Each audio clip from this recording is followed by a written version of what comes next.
Ok, então vamos lá ao nosso assunto, ao que se faz de mais moderno hoje na quimioterapia. Qual que é, da última vez que nós conversamos, eu lembro que foi no livro Boa Vida, no livro Uma Viagem pelo Corpo, que o Luiz Onofre fez parte dos nossos convidados, você me falou que a ciência estava em busca de drogas inteligentes.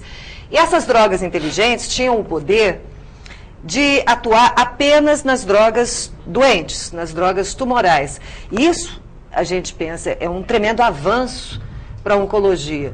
Tanto a radioterapia quanto a quimioterapia de anos atrás destruíam tudo que estava em volta. Ou seja, a quimioterapia, como ela é sistêmica e trabalha no corpo inteiro, saía ferrando, desculpa o termo, mas vamos falar por aí, saía prejudicando todas as células sadias também.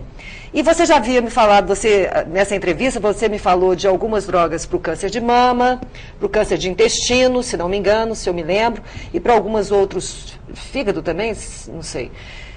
Mas que muito havia de ser descoberto ainda para poder chegar num patamar de conforto, digamos assim, tanto para os especialistas quanto para os pacientes. Então, de alguns anos para cá, como é que tem sido a curva de evolução das drogas inteligentes?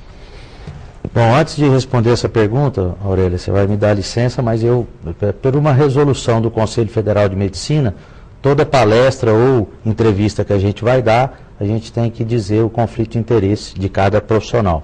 Eu, pessoalmente, não tenho conflito de interesse com nenhuma indústria farmacêutica, então eu preciso falar isso daqui. Pois não. Mas as drogas novas, elas realmente têm feito uma diferença importante no tratamento da oncologia e cada dia mais a ciência realmente tem buscado essas drogas novas ao invés de tratamento quimioterápico puro, certo?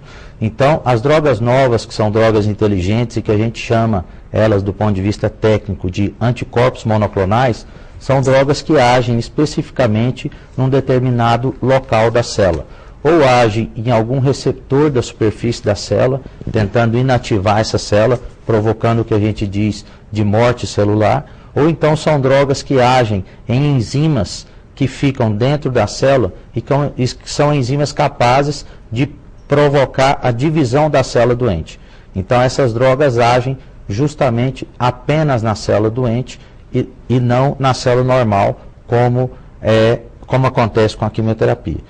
O que a gente tem hoje é que a maioria desses protocolos clínicos ainda incorporam quimioterapia junto com essas drogas novas. Mas, em algumas doenças que já é uma evolução de 3 anos para cá, como o hepatocarcinoma, que é um tumor que começa no fígado, a gente já tem uma droga nova que mostra que existiu ganho de sobrevida nesse tipo de tratamento, que antigamente a gente não tinha nenhuma droga que mostrava ser eficaz do ponto de vista de resultado.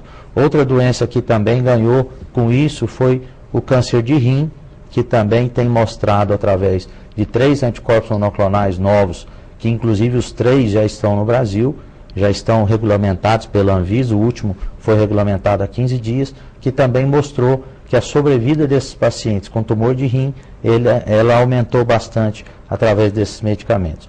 Então tem, principalmente nas leucemias, nos linfomas, no mieloma múltiplo, por exemplo, esses são 3 exemplos muito importantes, onde os anticorpos monoclonais fazem muita diferença no tratamento. Então realmente a oncologia hoje caminha para isso, para uma modernidade onde cada dia mais as drogas produzidas pela indústria vão ser drogas dirigidas para um alvo específico da célula e que serão drogas basicamente por comprimido e não mais drogas injetáveis. Porque eu ia te perguntar justamente sobre a administração dessas drogas. Como é que se administra? Por onde vocês colocam essa droga? Via oral, pela veia, localizado? Como é que é um tratamento de quimioterapia, doutor? O tratamento de quimioterapia puramente é um tratamento que ele pode ser de várias formas. Existe quimioterapia que você aplica diretamente na veia, e essa quimioterapia ela circula por todo o organismo, tanto é que tem muito paciente que preocupa e pergunta para a gente, mas doutor, será que essa quimioterapia vai destruir a célula da mama e a do fígado, por exemplo? né? E a resposta é sim, porque a quimioterapia, quando ela é feita na veia, ela atinge tanto a célula doente que está na mama ou no fígado, ou microcélulas que estejam circulantes pelo organismo. O único lugar que a quimioterapia feita na veia não atinge bem é o cérebro. Tanto é que hoje em dia, em câncer de mama, por exemplo, que a gente tem conseguido fazer com que as mulheres vivem mais com a doença, muitos casos ocorre recorrência da doença no cérebro, porque as nossas quimioterapias não protegem bem o cérebro. Existe quimioterapia que a gente faz diretamente no tumor, que são os casos das quimioembolizações, por exemplo, onde você, através da ajuda de um cirurgião vascular, ele cateteriza e descobre qual que é a artéria que está irrigando mais aquele tumor e faz uma aplicação local da quimioterapia. Isso pode acontecer em tumor de cabeça e pescoço, em tumor de fígado, e existem alguns tipos de melanoma também, que é um tumor de pele, que quando localizado na perna, pode ser feito esse tipo de tratamento de quimiolização. Existe uma quimioterapia que, por exemplo, é aplicada no líquor, que é o líquido que corre na coluna do paciente dentro do cérebro. Essa quimioterapia é aplicada através da coluna e chama quimioterapia intratecal.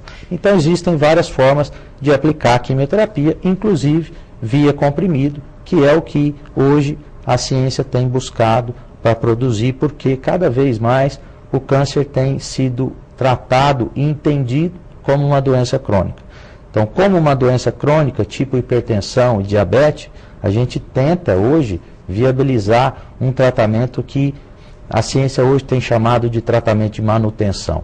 Agora, nos Estados Unidos, em junho, por exemplo, no Congresso Americano de Oncologia Clínica, foi demonstrado que o tratamento de manutenção em câncer de pulmão e câncer de intestino, por exemplo, fazem diferença para a sobrevida dos pacientes. O que antigamente a gente não fazia.